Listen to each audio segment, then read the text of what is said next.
Cool, awesome. Happy to be here with everyone and with a few Cosmos OGs. Today I kind of want to talk about the internet of modular blockchains, setting the stage in the past and talking about a little bit of history of Cosmos, which I'm sure Ethan will be happy to do because he loves history. Only from the 16th century. That's right. So, fast forwarding from the 16th century a little bit, Cosmos came about somewhere in 2017 and set this vision for an internet of blockchains, a future that would encompass thousands, hundreds of thousands, millions of blockchains. And to accomplish that, they came up with the first modular framework for blockchains, which is a composable suite of software primitives in the Cosmos SDK, what's now Comet BFT and IBC, so that we can live in a world of millions of interoperable blockchains.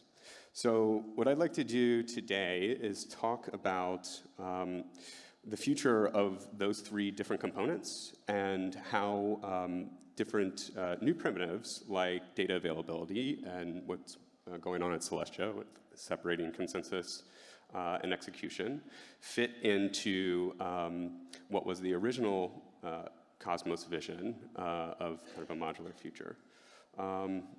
Maybe, Zaki, if you don't mind talking about, for a few moments, the state of Tendermint and where we see that fitting into this future. Comet BFT. Everyone. Comet! Yeah! Yeah, absolutely. So I guess all right, my main thought process is, so in a lot of ways, this whole software stack was like designed in an integrated way with interoperability as like the end goal. So we picked a consensus algorithm that had an efficient light client that didn't need new advanced cryptography techniques or new advanced like zero-knowledge proofs or new cryptographic primitives like BLS signatures, all of which were not very mature at the time, but would still give you high-performance light clients and bridges. But we're also starting to see sort of the, and so, we built the system.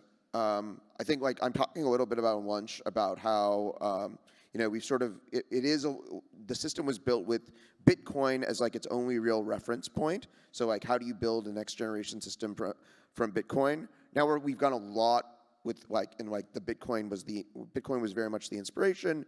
We are now sort of way past that. In so many ways, and really seeing the limitations of that system.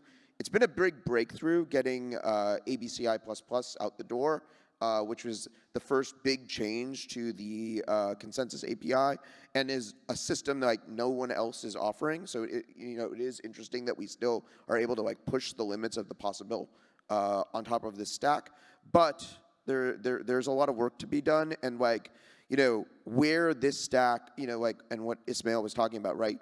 The P2P layer was not expressive enough to build Celestia. So you had to build a Frankenstein of two P2P layers to build Celestia.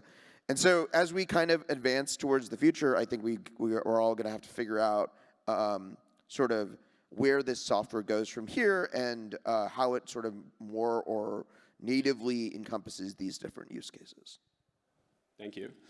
So continuing to consider these pieces individually for the Cosmos SDK, do we need to consider alternative hosts for the SDK? And how do we 100x Cosmos with those primitives? Yeah, want to call out Marco and his team, who are doing great work on helping to expand the Cosmos SDK to help support more underlying data availability and other consensus algorithms. That work's extremely important, and then on top of that, also more VMs. And when we talk about modular, like this is what it means. You want to be able to pull the pieces out, plug new ones in, and easily swap out those components. And I think that the sort of innovation of Celestia was making consensus, breaking that down into different parts, and like allowing those components to be swapped in and out. And that does like require large changes to some of the software, because I think when you're building something that's really easy to, make assumptions and just like bake things in, and it takes a little while to unwind that. But a lot of that work's been done by the SDK team right now. I think it's going to be a really interesting question to see, like, if the most value, the most number of in the Cosmos SDK is coming from Comet BFT as a host or as Rollkit as a host in like a year, 5 years from now. It's going to be a big. I think that's like those sort of like one of the existential questions. Yep. So going back to kind of base layer and security, Ethan, maybe you can touch on kind of the merits of mesh security with all Cosmos blockchains that are IBC connected versus kind of data availability and consensus with Celestia, and how those two interlink. Sure. Yeah. I mean, I think what's happening here is, look, we had to first create the interchain, right? So we had to stand up a bunch of. I mean, once upon a time, the multi-chain was a sort of blasphemous idea. We had to convince people proof of stake was going to work. There could be many chains, that sovereignty mattered, and so on, and that what we needed to do was sort of go bottom up, build a general purpose interoperability protocol for these individual chains to start to connect to each other. And now that we sort of have that, we can start to explore the different ways to actually share security over that interchain that now exists. And so all of these sort of different solutions, using a common data availability layer, using things like mesh security or interchain security or so on, they're all sort of different ways to explore, different areas in the trade-off space for sharing security over the interchain, right? And I think the reality is we don't really know yet how it's all going to shape out. There's going to be some kind of complex arrangement of all of these different solutions, and ideally chains will be able to sort of choose for themselves which ones they want to experiment with, and if they're even able to experiment with multiple of them at the same time, right? So mesh security certainly holds forward a promise of allowing sort of tighter economic integration between different chains and allowing them to sort of strengthen each other's economic security by sharing stake. Data availability offers a sort of different way to to offload or outsource a certain element of security that's less about sort of sharing between many different chains and more like, okay, let's use the security of one big chain for a particular function, outsource to that, and then focus on on what we're doing. But I can even imagine that there might be some way that sovereign rollups or something using DA, Celestia as a DA layer, might still find ways to sort of anchor other definitions of security to each other and share. And I think frankly, I think we still have very poor definitions of security. We use that word as if like we know what it means, but it means like so many different things, and there's many different elements to it. And so I think a big part of what we need to do in this sort of new phase now that the interchain's here is to actually get clearer definitions of what we're talking about and the kinds of security, what that means, what kinds of guarantees are really being offered, and how people can actually reason about them. Yep, thank you. Ishmael, I think your views would be really interesting here, given that you were one of the original Cosmos members, and now you're internally at Celestia, and how your views on the interchain vision have evolved, being inside of Celestia now, and how you see that going forward. So how I see it is that actually Celestia is like the continuation of what we built before, right? Like the first component of the interchain was the Cosmos Hub, so to say.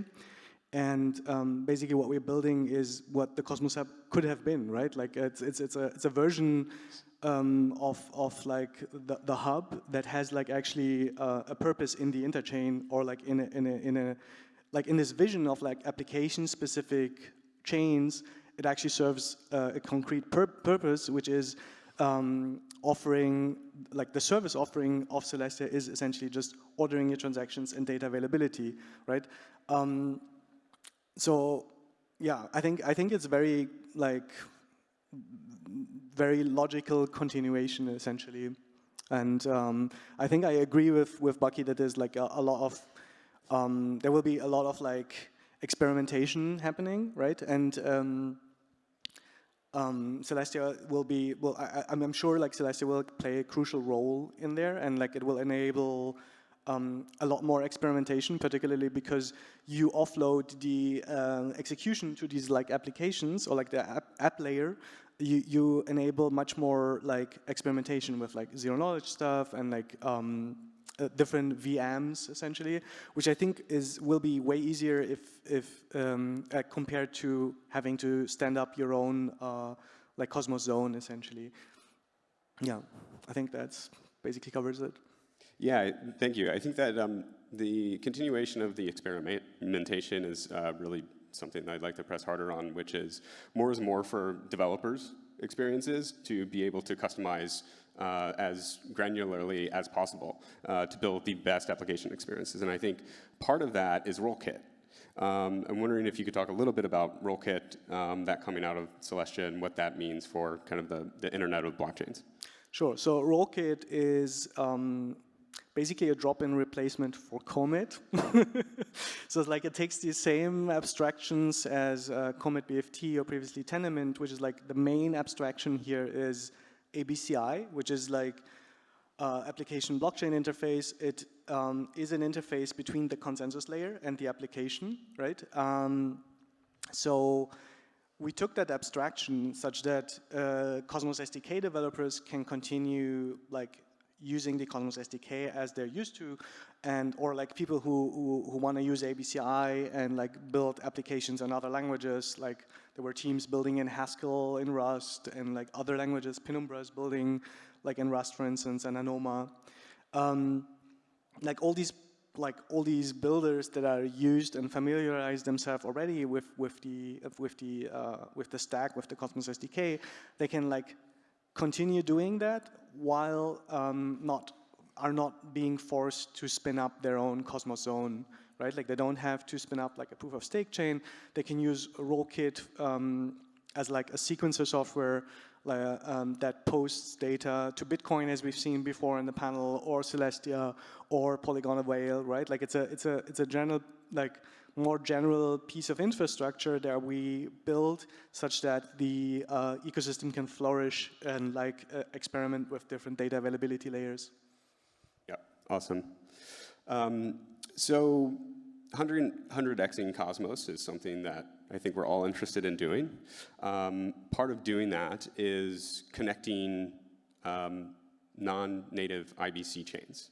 Jack, maybe you can talk about some of the work that you and the Strangelove team are doing, extending IBC outside of Tendermint. And maybe we can take that a step further and talk about new clients for IBC and how we get to that future.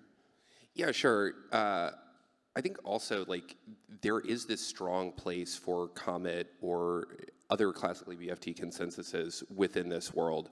We're starting to talk a lot more about shared sequencers and some of these other pieces. And I think one of the beauties of the way we've built this stack is these modular pieces, these primitives can be sort of like mixed and matched in all kinds of different ways.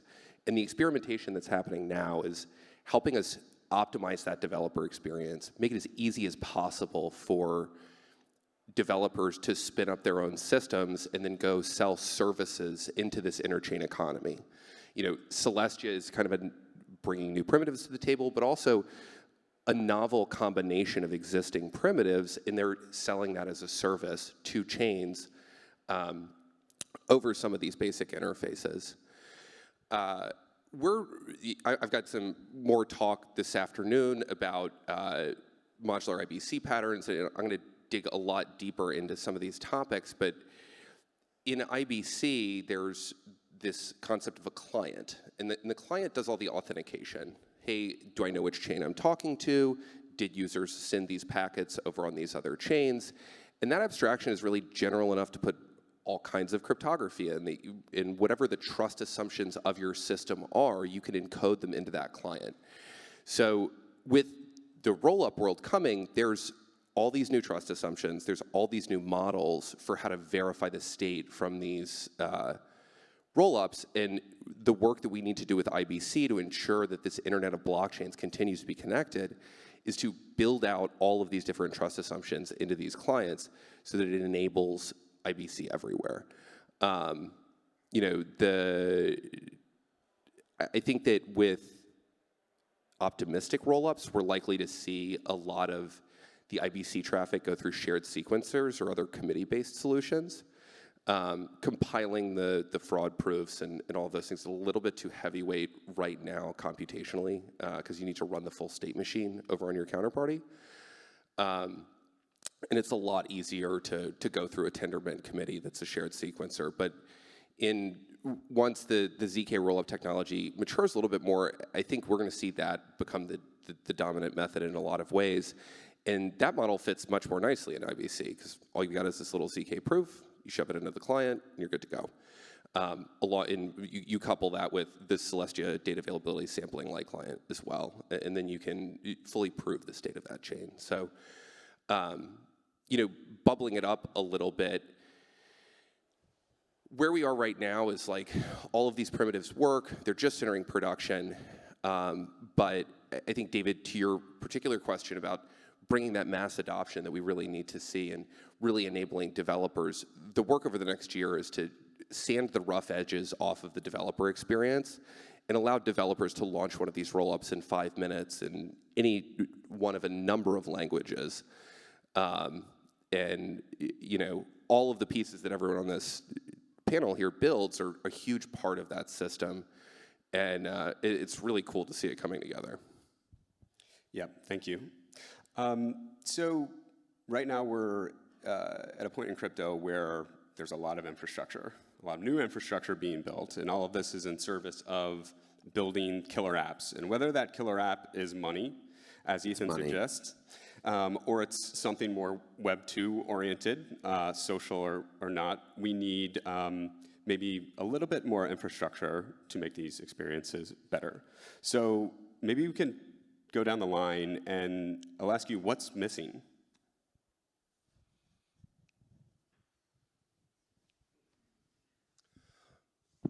I'm going to take a contrarian piece here and say, I think a lot of the infrastructure that we need is here today.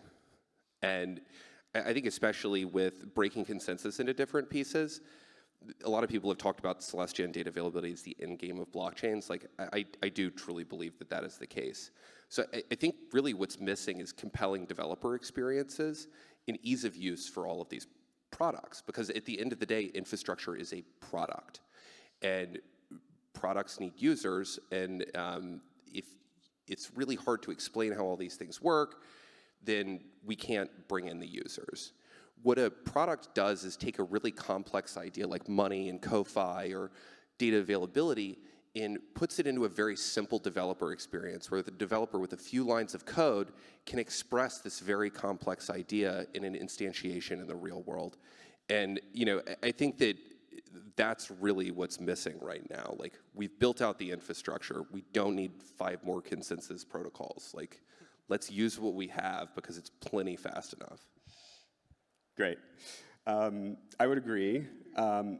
Zucky, since you have such a great taxonomy of the now hundreds of, close to 100 blockchains that use Tendermint, maybe 65 or so connected IBC chains, application specific or not, what applications are missing for IBC chains that would bring in those new users that would then create the flywheel for more developers to come in? I mean, I think there's an interesting thing that's happening right now, which is like there was like, as a practical matter, a real lack of applications in the internet of blockchains. So we like built out this interchain vision, we had staking, IBC transfers, it was all, okay, great. You saw all of these new chains spin up. We basically had one popular application, which was Osmosis. And then there were a lot of applications also in the Terra ecosystem. And like a lot of the interchain application development was happening over in the Terra ecosystem. So Terra ecosystem explodes last year, takes out a lot of the application ecosystem in the interchain, and then you end up in this sort of like we've spent this year where there's kind of like nothing to do but stake. Now, I think in the last like few weeks we've seen just this like enormous number of new applications. Some of them are come from that Terra world and are launching on top of Osmosis now. You have teams that are funded by various accelerators and DAOs all launching. So there's actually now quite a lot to do with your assets. There's seems to be like a renewed enthusiasm for NFTs on Stargaze, and all of these things are maturing rapidly. Like the user experiences are almost acceptable. They're about to become actually acceptable with sort of the APIs that like Skip has built.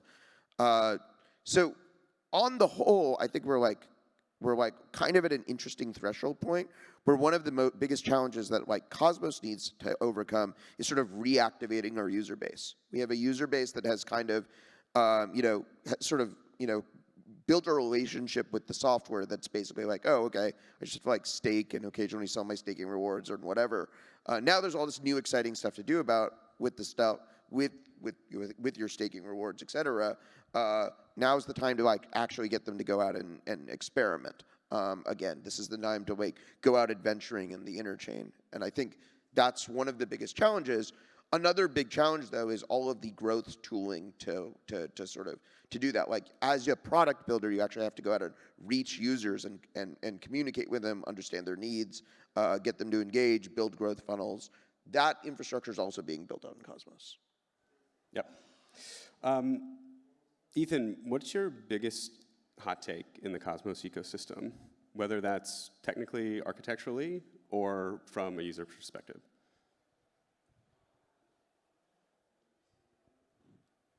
Putting me on the spot.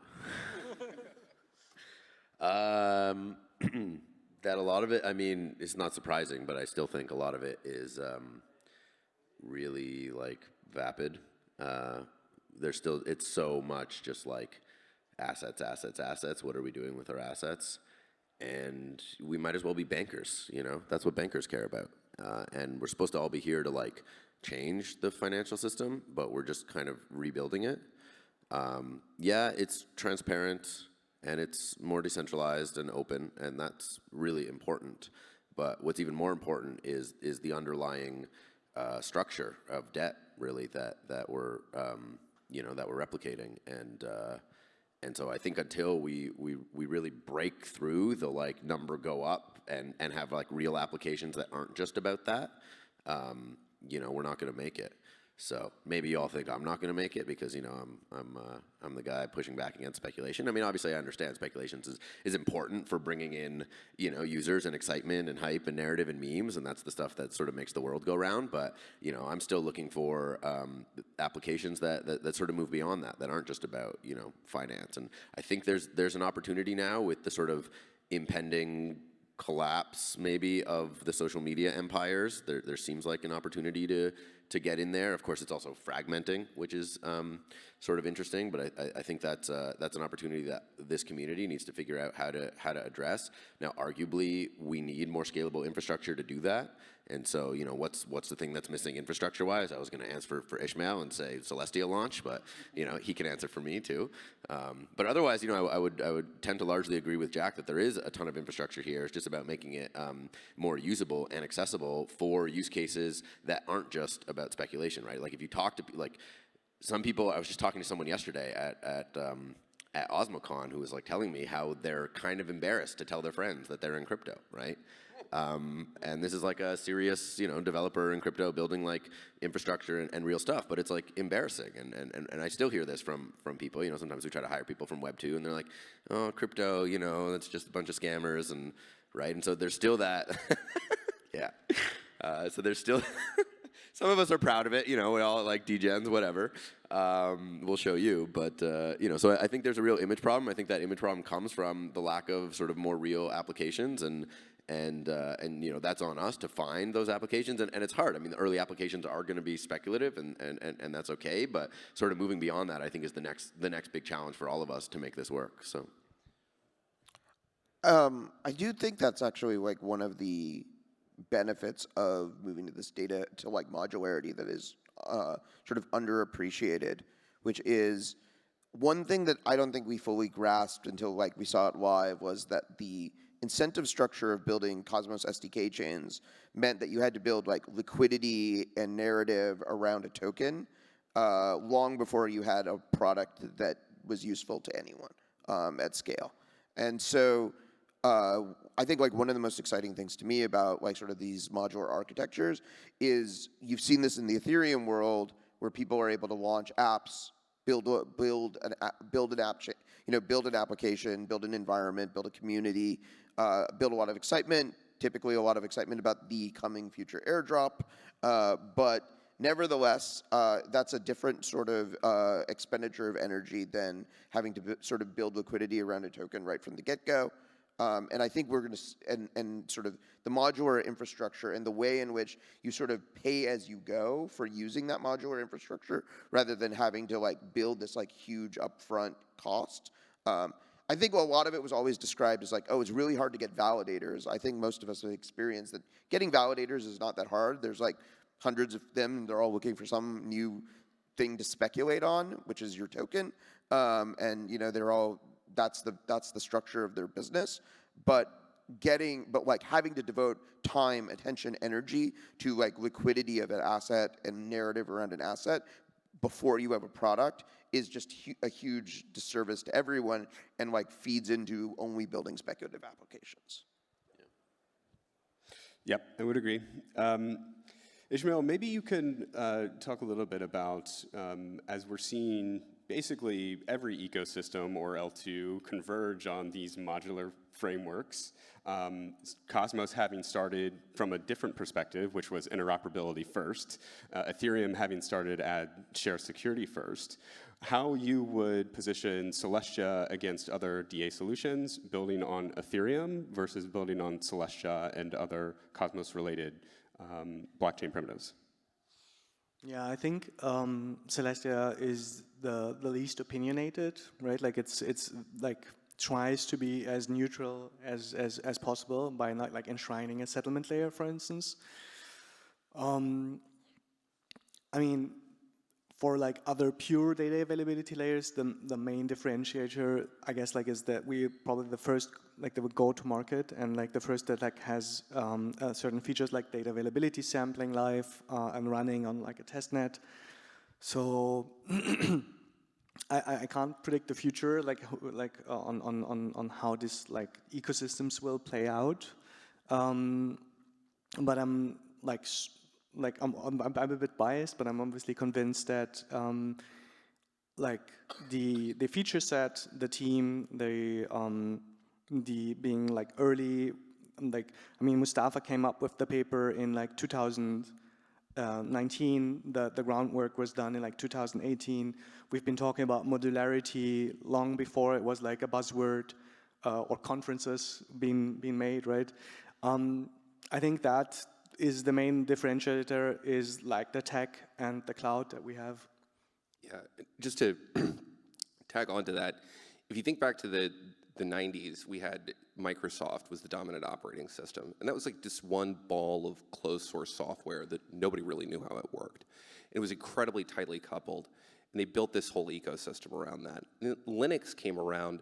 That was a set of composable modules that allowed you to plug in any hardware and easily integrate that. And Linux like grew a lot slower, but it's ended up taking over the market for operating sources and computing. And I think that this is very similar. In Cosmos, we've come at this from modularity first, and Celestia's kind of taken that to the next level. But in Ethereum, they started with this idea, and it still is the fundamental idea in Ethereum, and you see this with the L1, L2 dichotomy, L3s even, people are talking about now, that's being pushed. The centrality of Ethereum within that vision has always stayed. ETH the asset and ETH the chain. Both of those instantiations are what everything else in the Ethereum ecosystem sort of aspires to filter down to. And when you build those assumptions deeply into your software, it makes building actual modularity much, much harder. And I think that that's the advantage we have, is we've built from that place from day one. We've learned all the hard lessons on how coupling makes expansion difficult. And we've had to push through a lot of those software barriers and like help make better interfaces. And you know, yeah, anyway, it's a slightly unformed thought, but yeah. Yep. Zeki, what's the future for general purpose L2s on Ethereum, say? We're all in Cosmos because we think that rollups or blockchains themselves will be application specific. So what's the relationship between Ethereum base layer, L2s, L3s, and why developers would need a gen perp L2? So I think like my general view of general purpose L2s is they are meeting a need for rapid prototyping. Ethereum itself, as Ethereum has gotten more expensive, and has developed a lot of, and has frankly like become a playing ground for like large dollar value real use, right? So like large counterparties do use Ethereum to like move large amounts of money, and use like a set of DeFi building blocks to do so. The rapid prototyping sort of environment of experimenting with new applications. I think like one of the hardest things, like, you know, one of the biggest challenges we've had for Cosmos is it's probably not the first thing that a new team should be building is an app chain. Like a general purpose environment is actually probably a better place because you have to sort of don't have to invent the world, and you have to like you can figure out your product market fit. You can figure out who your user base is. You can build your community. And so I think the model of DYDX is really like the model for the app chain world, where DYDX, the app chain is DYDX v4. And there was V1, and there was V2, and there was V3. And V1 and V2 were a general purpose product built on the Ethereum blockchain, using it as a general purpose ledger. V2 is an application specific L2, or V3 was an application specific L2, and V3 is an app chain, right? And they learned along the way what they actually like, what had product market fit, what were the key features, what did you actually have to target and build, and that then, you know, making that 1 year investment where they eventually stopped improving the existing legacy product and built the app chain version of it make sense because they had like all of this knowledge and all of this experience built in. And we're all going to see how that turns out, but that's a more plausible like way of getting there. And so I think like sort of like now you have like a bunch of you have a bunch of general purpose Cosmos chains where you have functionally like where you have Neutron and Archway and Osmosis and like all of these new general purpose chains where people are rapid prototyping new applications, and some of those new applications may eventually pave the way to be independent app chains. But that's sort of how I see the relationship. And most of the modular teams seem to have bought into it across it, where they are launching general purpose chains now and toolkits for building your future application specific chains. Zaki, do you see a path for going from like a Web 2 app first to then an app chain, like instead of starting from like the EVM kind of environment or something like that? Yeah, I mean, I think the only the real challenge is like, I mean, in all ways, like building decentralized software is just a lot more difficult, but like the biggest challenge is we like self-custodial monetary systems are such an important value, and that's really what you have in whether it's the app chain world or the smart contract world is like, can you plausibly build but you know also you know as a where most of us are most of us are Americans or exposed to like sort of the Western system, which takes where you have a lot of financial regulation the minute you have custody, and that's also a big sort of barrier to building. So I don't know, like you'll probably see more. Like I've been watching what's happening with this like Unibot thing. I don't know if anyone. I think more of the degens in the audience probably are following it, but it's basically like. It's literally like it started out as an application where you're basically just like, where there's like, you're just like giving your private keys to a Telegram bot, right? And like moving money through that. But it does seem to be like developing into like a real thing. To come back to Bucky's point earlier, like I think it would be nice if developing, like starting on Web 3 would be as easy as on Web 2. Like as Zaki said, it's like much more difficult currently. But like as Jack also mentioned before, like I think what the infrastructure that's missing is like to make that easier. So I believe that will be the case. Like it might be that there might be trade-offs, right? Like there will be trade-offs, 100%. But like just from the usability point of view, I think it will be possible to have something like AWS kind of style where you code your thing, you click a button, and your chain is running, right? Like that is like not too far-fetched at all. There are teams working on that right now, so I think that will be possible. And then there's no reason to start at Web 2 if you plan to be like a decentralized app afterwards, right? Yeah, right. I think just to like, there's couple orders of magnitude more developers outside of crypto than there are inside of crypto. And I think a big part of that is the developer experience that's been most pushed in crypto is this EVM developer experience. As somebody who's worked in Web 2, it's not a great programming language to work in. And I think another advantage we have as an ecosystem is we've got this proliferation of other VMs and programming languages that you can write in. JavaScript with Agoric, Go with the Cosmos SDK, Rust with Wasm, and many, many others. And that is, I think, going to be key to longer-term developer adoption. Offering these developers something that they're familiar with, meeting them where they are. And yeah, that's also going to be key. So developer experience is one thing, user experience is another. I'm curious how you guys see wallets playing out in an internet of thousands and thousands of blockchains. Are wallets application specific? Is there one to rule them all? Is there a WeChat style wallet for crypto? What are your thoughts there? I mean, a kind of far out idea is that wallets are just top of funnel for applications. So wallets go find the users and bring them in. Exactly how they do that, I think there's a lot of white label solutions out there already.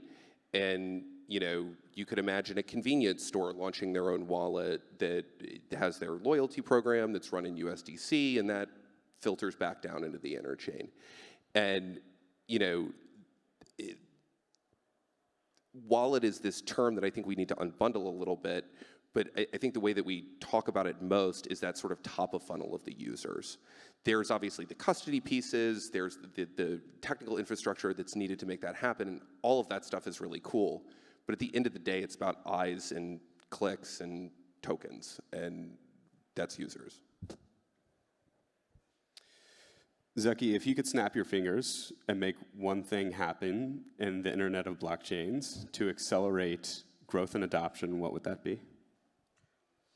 Well, I think it would have something to do with the wallet conversation. I think we don't really, I don't feel like I have, as a builder, a detailed understanding of consumer behavior regarding wallets. The way consumers behave with wallets mostly doesn't make sense to me. And things that don't make sense to me is like, why is MetaMask so sticky? Like, why is that so sticky? And why is it that the user feedback, but like at the same time, like, why is it that like users are like, hey, I use Kepler and now you want me to install MetaMask to use the Sommelier app, and I don't want to do that either. Like, very confusing to me, like what exactly it is, because I don't personally experience it. And like one of the biggest challenges I think we have in general is that a big part of like where application builders lose contact with their users is in the wallet infrastructure. Like, we have this third-party piece of software that we don't really have control over. We push a user into it, and then like we maybe see the output, but we don't know what goes on inside of it. And it's like, it's a real blind spot in understanding sort of consumer behavior. So like, what wallets have to be like such that users will mass adopt the interchain is, I think, like one of the that is like one of the biggest pieces, and we just have lots of theories, and those theories now need data to sort of validate them, and it's hard to get visibility into that. I think that in the same way, I was talking earlier about the Ethereum community having this core ideal of everything kind of filtering down to Ethereum and how that shapes their worldview. In Web3, so much of what we do is a reaction to what we all really don't like about Web 2. And I think we have a lot of blind spots when it comes to some of the good things about Web 2. And what Zaki's talking about with tracking users is a great example. When you're an app and a user clicks through the Wallet Connect, there's a lot of missing analytics in that flow that don't allow you as an application builder to understand what the user behavior is and how you can help improve those user experiences. And it's the same thing with the programming languages thing. Like, we need to meet those users where they are. And yeah, that's a key missing. I think the thing that's skip is with IBC.fun and then their announced Kepler integration is, I was saying, one of the biggest pain points of Cosmos right now is that like there's this website tfm.com that no one has ever heard of, but it makes the IBC UX 100x better. And it's like mostly what I use to interact with IBC now. I used to use like the Osmosis deposit page or whatever, and those sorts of things. But now we have, I mean, like that experience, much of that experience is now coming also to be integrated into Kepler. How will that change behavior? Is I think is going to be a huge like data point. So how do we bring those users in for things like TFM or IBC.fun if we don't have any insights into that behavior? If we're in blockchains and most wallets are pseudonymous unless they're doxed, how do we gather any insight into top of funnel business development for applications and preserving privacy on the other end? I personally think like I mean, tracking users in the browser, like opt-in is an option, sure, like telemetry and stuff. That would certainly give us insights. But I think like it could start even much simpler. You could like just do usability research, talk to users, do focus groups. It sounds very like naive, but I think you'll catch most of the flaws of like our thinking of how users interact with things, and they're actually interacting with things. Like I think you'll catch like 80% of that just by like doing proper usability research. And I think that should be done independently of like one ecosystem. It shouldn't be like driven by like, oh, we want to like figure out MetaMask, we want to figure out Kepler. It should be independent of that. Like here is a user, they want to interact with like an app or Web3 or something, and it should be independent of these ecosystems, in my opinion. I think that would already move the bar much higher. This is kind of an aside, but Zoko from Zcash is one of the people I've seen do the best job of this. Every time he meets somebody for the first time, he has them install a Zcash wallet on their phone and then sends them Zcash. And he times every step of the process and keeps a record of all of these. And like this type of focus on user experience is missing in a lot of places. I think there's also like a kind of an interesting question. Like, I don't think we're really clear on what the top of the funnel is for the modular ecosystem. Is the top of the funnel like ETH L1 users or like monolithic blockchain users? Is the top of the funnel like social media? Is the top of the funnel like Web 2 application users? It's Tron payments in Asia. Quite probably, yeah. Not a joke. You're right. A quick survey, how many people in the crowd, raise of hands, has a Kepler wallet? That's a pretty decent amount. Okay, maybe 80, 90%. Zucky, let's close on this.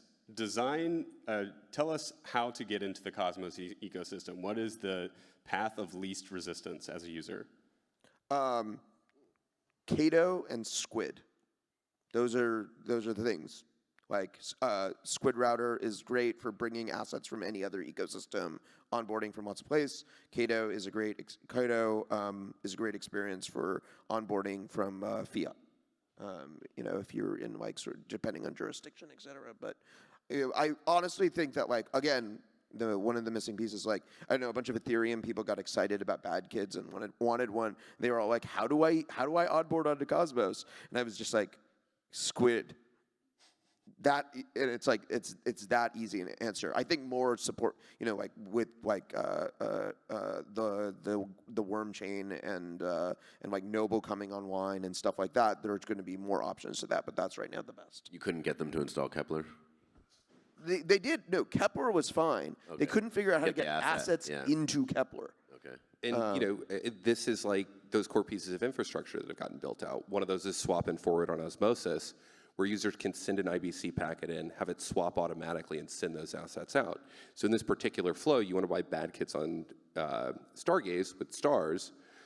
You need those stars somewhere, and you need to make those IBC transfers. But the automation makes that easy. It makes it a single transaction on Ethereum for the end user, and they end up on the chain they want in the asset they want. That's a key experience. Yeah, and I don't think we're that far from being like, I have ETH, I want a bad kid, and like you don't have to do anything other than like sign an intent or an order or whatever, and then there's like the infrastructure will just take care of it. We're really not that far from that future.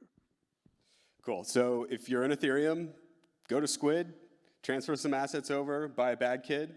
If not, go to Cato, install Kepler, come on over to Cosmos. We have a lot of fun, boxing matches included. I'm sure everybody is hungry and looking forward to lunch, so I want to thank everybody on the panel for all of your time and you guys for being here, and have fun today. Thank you, David, for moderating.